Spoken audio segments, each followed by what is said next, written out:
Okay, it's Andy Graham of the Ask Andy show. I've been to 90 countries, traveled to 16 plus years non-stop. That means I've lived basically in 90 countries, at least a month or two in each country. But he asked, he says, I'm a long time Patrick R. says, I'm a long time subscriber and value the information that you provide in your videos. Thank you. Over the last couple of years, it looks like you've traveled to the same countries: Guatemala, Dominican Republic, Thailand, and Togo. Do you have any plans to travel anywhere that you have not been to yet? If so, where? Okay, if you really read for a long time, I don't really talk about it much on videos, and this answering thing is really getting better at this. I forgot to do my Wednesday update yesterday. Oh, we had problems with the internet. Okay, very good question. He's from Washington, D.C. Patrick R. asked, do I have any plans to go any other places besides Guatemala, Dominican Republic, Thailand, and Togo? Well, if you see, I'm not planning on ever going back to the Dominican Republic. I just determined that place just way too dangerous to just be happy.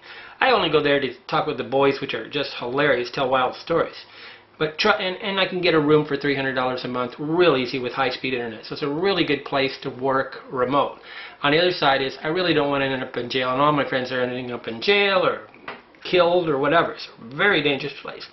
Thailand, I haven't gone to in a long time. I need to go back just to say hi to some friends. Guatemala and Togo, and he's 100% right.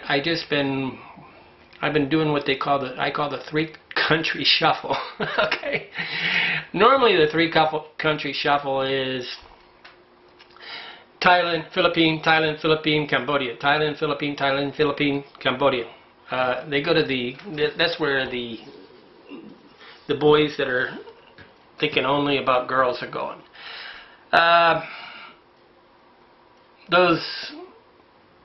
Anybody that goes to India doesn't do the three-country shuffle. I don't do the three-country shuffle because the minute I go to Togo. But I'm doing kind of a three-country shuffle. Togo, Thailand, Guatemala. And I admit, I'm not going to, but do I have plans? Of course I do. If you read a long time, you realize that everything is about money. Okay? And there's also a quirk here. My father's been sick for the last 2 years with cancer. So in a way, going to Africa, anywhere I go where they have never, where my mother and father had never heard of before, so like if I go to Sierra Leone, they're instantly going to go into using brain bandwidth mode too much. Okay.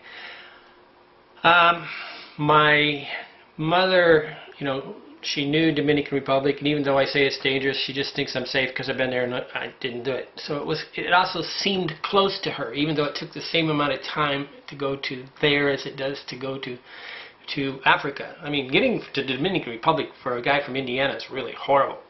A guy from, they can go on an afternoon flight from New York, but for me, we have to, it's horrible. But my plans right now, my future plans are, I'm going to go to Europe. I'm almost locked myself in. I said it so many times.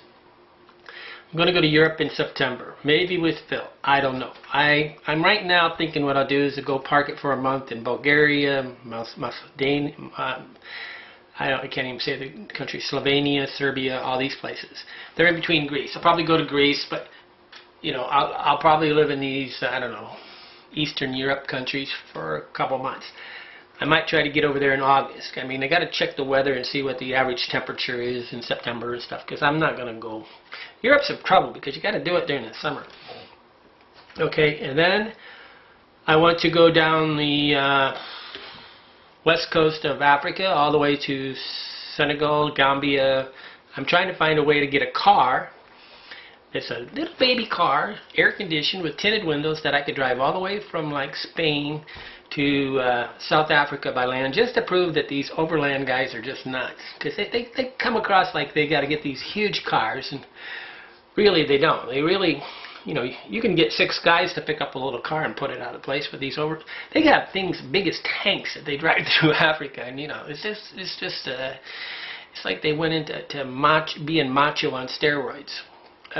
Like the bigger is the better. I mean, what they're doing is, and I understand what it is it's an idea that might is right. And might, the more powerful the car, the bigger the car, the better it is. And really, the best way to travel is with, you know, hide in plain sight. Basically, nobody even notices you. That's the better way to travel. But yes, I'm planning many trips, and if I sell a lot of books, I sell a lot of products on Amazon. If you want to support me, that's what I need. I need more money, because the Google's been going, meow. I've been nosediving. Since publishing this book, I have finally felt optimistic that things are going to start rising. Because the products are selling, and then the thing, like we're out of products. I'm going to set them up in the next couple days. I'm going to go to Vikabamba and try to make 6 more products and sell on Amazon so that I can do it. I need to somehow come up with about $20,000, $30,000 worth of inventory. I don't know where I'm going to come up with $20,000, but you know, basically when you pose yourself a problem, you come up with a solution. And if I get the money, hey, if I had the money right now, I'd go to Afghanistan. I don't have the money. If I had the money, maybe I'd go to Somalia. I'm more afraid of Somalia than I am Afghanistan. But I would love to go to Afghanistan because it's action-packed time. It's current events travel. I just don't have the money. And, you know, you have to go in these countries with backup, redundant plans. So, yes, am I planning some places? My father's now dead, so I don't have to worry about the bandwidth of my mother so much. And I'm monetizing different things a little. You know, I was basically, what was happening is Hobo Traveler was going into a recession because the traffic was going down and Facebook was taking it off, and Google AdSense and all this stuff wasn't paying anything. They basically make all the money and we don't make anything. I do better, I make less money, so that's going down. So we had to sit there and figure out new ways to monetize. So we monetize now. I mean, if you become a verified member and pay the $25, you pay consulting, I get money if you buy products or you buy the book. So we got 4 new ways of monetizing, and we're hoping to actually just totally erase all the advertisement that isn't my products from the websites. So, but you know, it's a lot of time and money. It's a lot of tweaking, right? Okay, hope that answers your questions. Thank you, Patrick R. from Washington, D.C. Tonight, let's